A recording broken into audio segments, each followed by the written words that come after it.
Comparing the United States and Mexico. I think many of us would say that the United States is a great country, right? At least most of us, although when you see people act like this, it makes you wonder if the USA is now slowly, year after year, becoming a country of jerks and losers. Then you have Mexico, a country rich with tradition, which has some of the prettiest beaches in the world and some of the nicest, most welcoming people around. But you can't go to the store without worrying you might get caught in a crossfire. Today, we're going to settle a debate and compare the United States and Mexico to see which one is better, or put another way, which is worse. We're going to use many fair metrics when we make our comparison, and we're going to learn a lot, and in the end, we'll add everything up and have a final winner.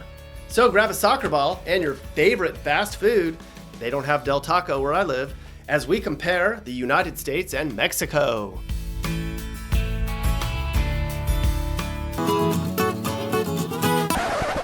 So let's begin our comparison of the United States and Mexico. We'll begin with crime. The country with the lower crime will be considered better and will get a point. At the end, the country with the most points wins. We'll keep track on this handy-dandy score sheet. Crime-wise, we can look at several charts to try to get some perspective to see which country is worse. A quick glance at this crime index chart shows that the US has the 50th highest crime index in the world, while Mexico has the 34th highest crime index. That means Mexico is more dangerous. This annual report takes into account reported crimes such as shootings, assaults, and thefts. But when it comes to intentional homicides, Mexico is the third worst in the world, where there were more than 35,000 murders last year. That's a lot. It's a fact that Mexico has ranked in the top 3 in the world for murder rates going all the way back to 2009. And it's getting worse. Look at this chart. Here in the US, we're not exactly angels ourselves. We had about a third as many murders as Mexico, and we rank 14th highest in the world. But look at our murder rates. They're going down. So clearly, crime-wise, Mexico is way higher than the United States. So that means the USA gets a point. And that's also the reason vacation to Mexico has dropped over the last few years. As Mexico's crime rate has gone up, we're less likely to want to go there. What about jobs? Which country has the best and most jobs? Well, for a long time, the US had a very low unemployment rate. But then people got sick and everybody panicked and we had to go into quarantine. And now that number is close to 20%. But that's short term. It wouldn't be fair for us to measure jobs at a time of crisis, so let's go back to February, before the health crisis. Here in the US, that number was a very low 3.5% and was going down lower and lower. Great job, America. When you look at Mexico's unemployment rate, that number was 3.6% in February, which is higher than the US, but surprisingly, just barely. That is something I did not know. So if you look at the percentage of people with jobs, the US wins that one, but barely. Now, when you compare both countries' economies, it really isn't even close. The United States has a GDP that's $21 trillion, by far the highest in the world, and 33% higher than even China, which is second. Mexico's GDP is $1.2 trillion, so our economy is like 18 times higher, but we knew that. Inflation-wise, America's about 0.3% a year, which is a good sign. Mexico's is 2% a year. But look at the top of the list. Holy inflation rate, Venezuela, 2,400%. That's out of this world. The inflation rates in Venezuela are so bad that this is how much Venezuelan money it takes to buy a roll of toilet paper. Although in the US during the COVID panicking, that's about what some people were willing to pay here too. Okay, so we've compared some economies and some other numbers, and the US is a clear winner here too. So it's 3-0. Is this going to be a clean sweep? What about cost of living? I'd bet Mexico might have the advantage there. And yes, that is the case. You can see here that we're the 21st most expensive place to live in the world, where it takes about $5,200 a month to live comfortably. That's a lot for many of us. In Mexico, though, you can live comfortably on about $765 a month. That's crazy, and it's one of the lowest cost of living places in the world. No wonder so many Mexicans come to the US and work and then send money home. If the average Mexican were to make $100 a day under the table, say working in construction, landscaping, or as a hotel maid, and only some of that money were sent back to Mexico, that money would go a long ways.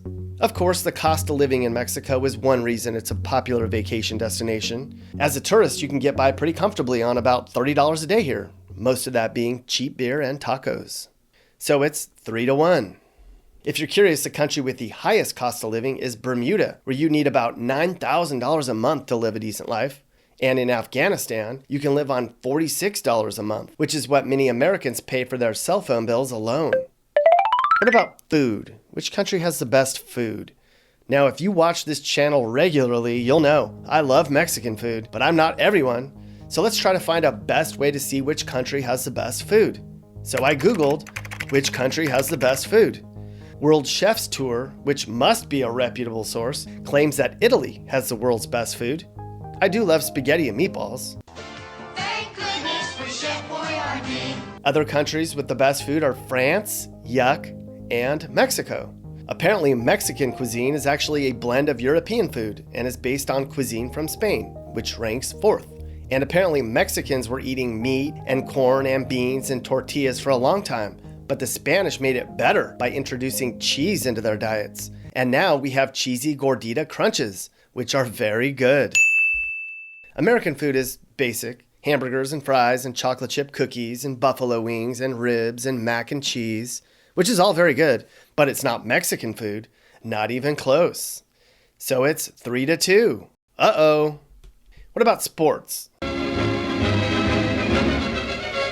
Like, which country has the best athletes? In Mexico, soccer, boxing, and baseball are the most popular sports. Here in the US, it's football, baseball, and basketball that are the most popular, with soccer ranking 4th. So who kicks whose butts when we play our most popular sports of soccer and baseball? A long time ago, before soccer was popular in America, Mexico kicked our butts. Now it's a lot more even, but over time, Mexico is 36-19 against us. In baseball, this chart shows that in the last 3 meetings, Mexico beat us in baseball more than we beat them. Plus, Mexico qualified for the next Olympics in baseball, and we didn't. In terms of Mexico would get the edge. It's tied, everyone. I think this might be a little closer than we thought it was going to be. What about weather? Which country has the best weather? This one's close. So a survey of travel enthusiasts ranked the US as having slightly better weather than Mexico overall. But Mexico's average low is 72 degrees, which is perfect. And their average high is about 83, which is also perfect. In the US, the average temperature is only 53 degrees. And we get a lot of snow, and they don't. I think we'd all agree Mexico has better weather. And now the momentum has completely changed hands, folks. What about each nation's health? Like, which country's healthier? To do that, we have to look at a few categories, like obesity rates, longevity, and quality of hospitals. Look around America, we're pretty fat. 36% of us are considered obese, which is the 12th highest rate in the world. Mexico is the 28th fattest country, where 29% of residents are considered obese, and that's terrible, but better than us. In terms of life expectancy, the average age when an American dies is 79 years old. Mexicans live to be about 75, which is way down the list. So the healthcare tiebreaker will be hospitals. And I think we know who's going to win this one. The United States has the 5th best overall ranked hospital system in the world. And when you look at a list of the world's best ranked hospitals, many in the US are atop the list, including the Mayo Clinic, the Cleveland Clinic, and Massachusetts General. Although I would say the cost of our healthcare is outrageous, which is why lots of American women go to Mexico to get cosmetic surgery.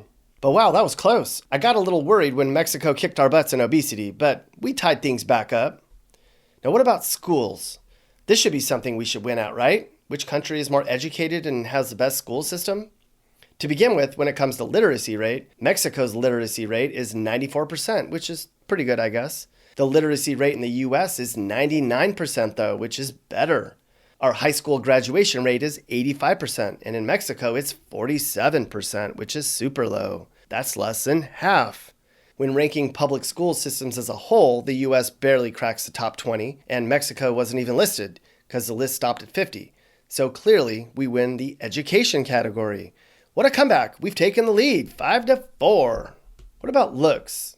Is that a fair metric? Like, which country has the best looking people? Well, this is a little more subjective. So first, we're going to look at what polling indicates which country has the most beautiful women. Mexican women rank 3rd overall for their overall beauty. And when you see how hot their weather girls are, you can understand that. Now, American women rank as the 10th hottest, just behind Colombia, but we don't have hot weather girls like that.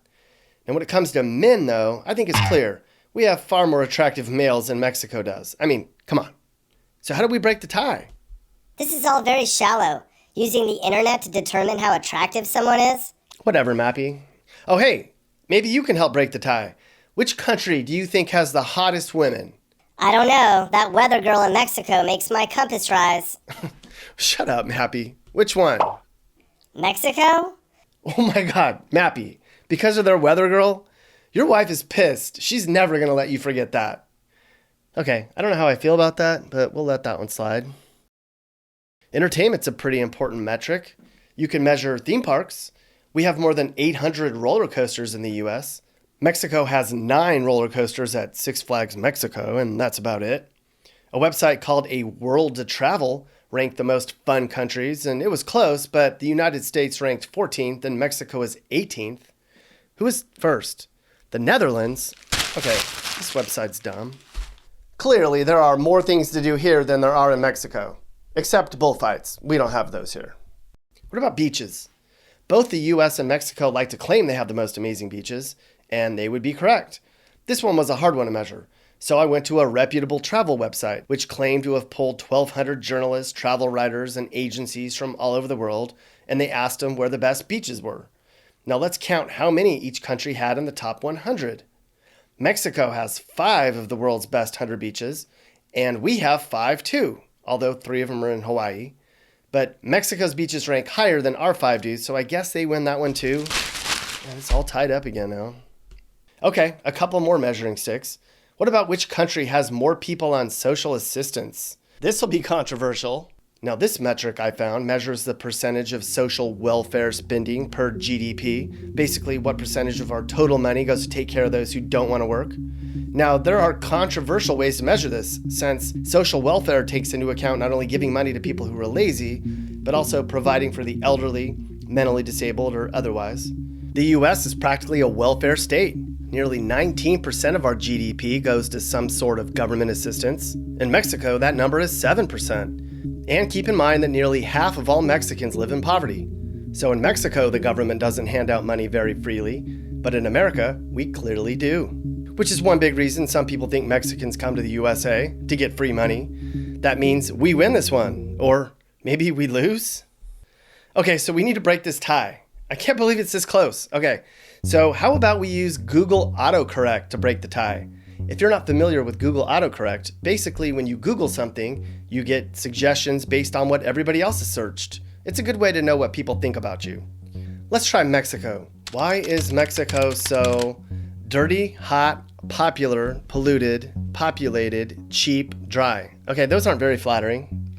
What about the US? Why is the US so important, culturally diverse, popular, diverse, populated, good at the Olympics, and dependent on China? Okay, all of those but the last one are really good. So that's tiebreaker. We win!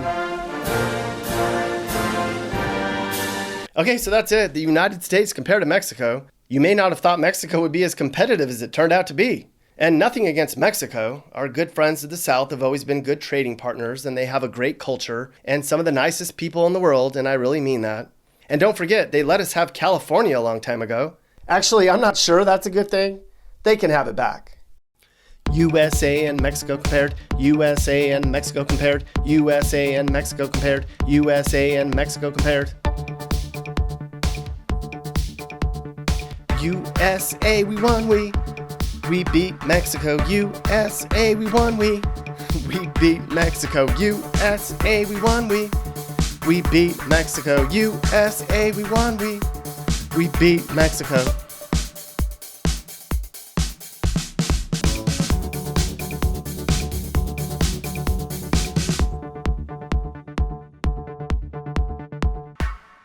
We're a lot smarter, and we have more money. It's sure a lot safer here, and we have way more to do too. Our flag is way better, and our country's bigger too. Our flag is way better, and our country's bigger too. Yeah, that was like 52 takes. Whatever. Hey guys, if you learned something new or you just like this video, make sure to like it. And if you really like this video, make sure you hit that subscribe button so you get all of our videos about what it's like to live in different places in America. Peace.